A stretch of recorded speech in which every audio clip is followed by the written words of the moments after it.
Kimenyi katika mechi 8 za ligi kuu Azam Rondo Premier League ameshacheza mechi 7 hajafunga goli. Mpira unapanda Issa Bigirimana kule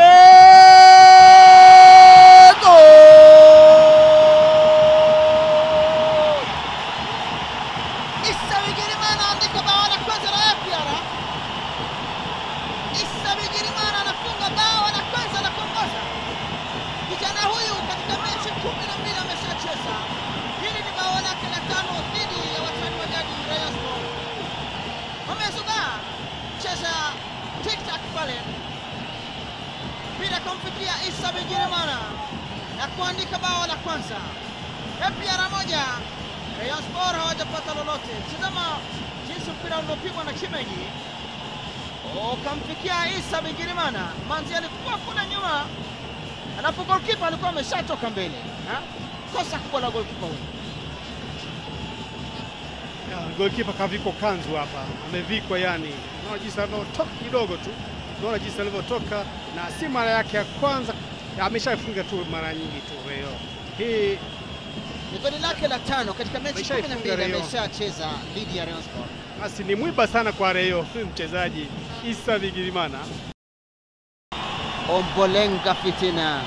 Ombolenga fitina baraunga kachina nabi. Arazamute Thierry. Manzi Thierry. Achinye kwa Salpong Michael. Attention!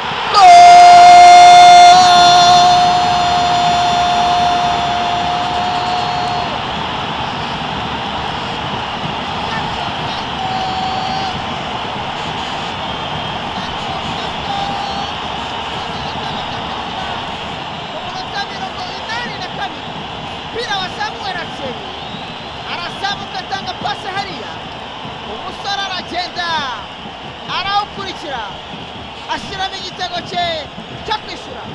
Salpong Michael wanditse amateka muri derby ya mbere akaba abonye igitego.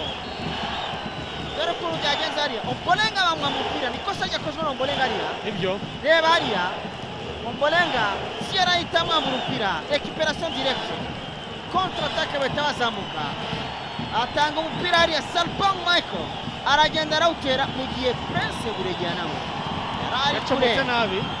Ari kure ntabwo yari abonye Salpong. N'umunyezamu yari amaze gucomoka yavuye mu izamu rye. Nakundi uriya ni igitego kimwe ku kindi rero hagati ya Rayon Sports na APR Football Club. Yaje gushota ariko umupira cya hejuru y'izamu rya Kimenyi.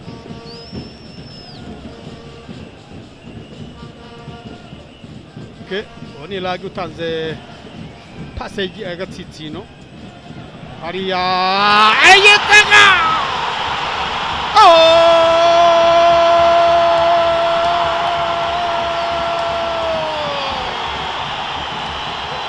Aparitsinze igitego cya kabiri hano.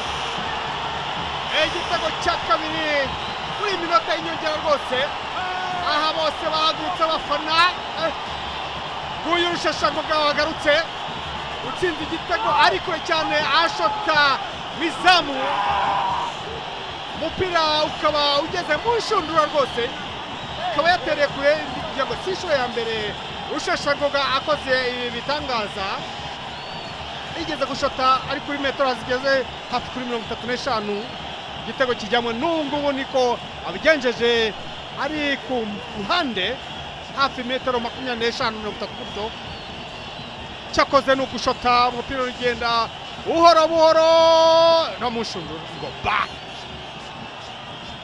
Uyu rero akaba ari Jimmy Shemera. Igitego ko kigiyemo rwose ngaba abafana abakinnyi. Rusheshangoga yakuyemo na jazz.